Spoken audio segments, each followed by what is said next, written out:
जनाब इन्फ्लेशन 31.4% है। जीडीपी जो है वो इस वक्त 0.6% है, लेकिन 2021 में ये थी 5.8% और 2022 में थी ये 6.1%। पाकिस्तान की हिस्ट्री में गालिबन पहली बार ऐसा हुआ था। खकान नजीब साहब क्या कहेंगे? तो ये मैक्रो इकोनॉमिक स्टेबिलिटी का जो एक पिलर है वो एक लो इन्फ्लेशनरी एनवायरनमेंट है। इस वक्त पाकिस्तान में जो इन्फ्लेशन है वो बहुत सी चीज़ें ड्राइव कर रही हैं।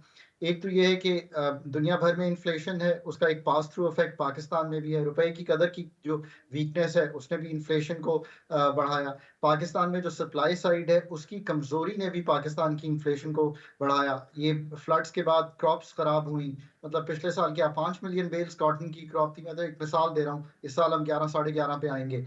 सो जो क्रॉप्स और पेरिशेबल आइटम्स की शॉर्टफॉल्स हैं उसने बढ़ाया। कुछ हम इंपोर्ट इसलिए नहीं कर सके बिकॉज ऑफ कोर्स हमारी जो इंपोर्ट करने की सकत है वो लिमिटेड है, बिकॉज हमारे फॉरेन एक्सचेंज रिजर्व्स लिमिटेड हैं। और फिर अब आगे चलिए, जो सबसे बड़ी वजह ना जो लोग भूल जाते हैं, देखिए आई मीन एक तो क्लियर रहे इस बात पे कि जब हुकूमत खसारा करती है तो उसका सबसे बड़ा नुकसान जो है ना वो पाकिस्तान को होता है।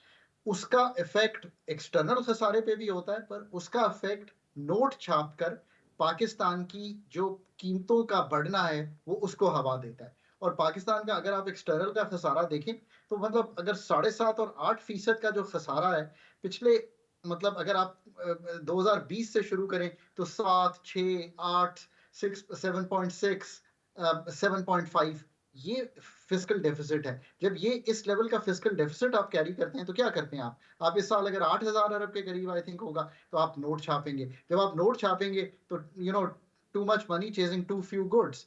और आखिरी बात, इन्फ्लेशन को इवेंचुअली संभालना जो है वो पाकिस्तान की पैदावारी सलाहियत को बढ़ाने से ताल्लुक रखता है। पाकिस्तान का फंडामेंटल एनालिसिस ये है कि पाकिस्तान की पैदावारी सलाहियत, अगर पाकिस्तान के आप स्टेपल क्रॉप्स में देखेंगे, जो स्टेपल क्रॉप्स हैं हमारे, तो वो कहीं 1/3 से 50% है of what the world can do, of what the world's best can do. अगर आपकी पैदावारी सलाहियत ये होगी, यील्ड्स कम होगी, वाटर यूसेज उतना अच्छा नहीं होगा, आपका किसान की जो फार्मिंग टेक्निक्स हैं वो वीक होंगी, तो आप हमेशा ऐसे ही करेंगे। अभी भी एक तखमीना है, आई होप कि ये मैं गलत कह रहा हूँ, कि 20 से 30% जो हमारी अशिया हैं पेरिशेबल, वो जब फार्म टू मार्केट जाती हैं तो उनमें नुकसान हो जाता है। May be cold agricultural chains point नहीं ऑफ है। व्यू से खकान नजीब साहब बिल्कुल बजा फरमा रहे हैं। एग्रीकल्चर पॉइंट ऑफ व्यू से 70% हम एग्रीकल्चर पे बेस करते हैं, लेकिन दुनिया में जो ट्रेंड्स इस वक्त चल रहे हैं उसके हिसाब से भी हमें कुछ सोचना चाहिए। पैदावारी सलाहियत जो है वो 40 अराउंड अगर आपका बिजली का यूनिट होगा और गैस भी उसी हिसाब से महंगी हो रही होगी, तो हम पैदा क्या कर पाएंगे जो इस वक्त इंटरनेशनल ट्रेंड्स हैं उनके हिसाब से?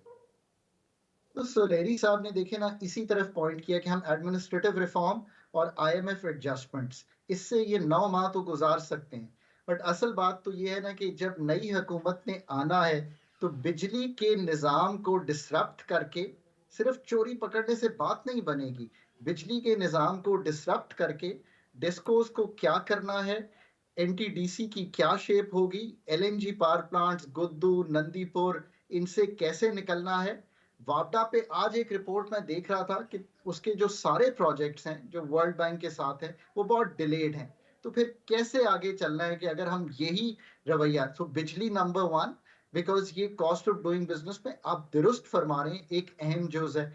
इसी तरह आपने कैसे अट्रैक्ट करनी है एफडीआई, एसआईएफसी एक जरिया हो सकता है इसका, शायद अच्छा जरिया है। मैं इसको एक इंस्टीट्यूशनल फ्रेमवर्क समझता हूँ जो बाईपास कर रहा है इस वक्त कि एडमिनिस्ट्रेटिव क्लॉग्ड आर्टरीज जो हैं हमारे दिल की कहें या पूरे मुल्क की कहें, क्योंकि हम वो रिफॉर्म नहीं कर पाए अनफॉर्चुनेटली।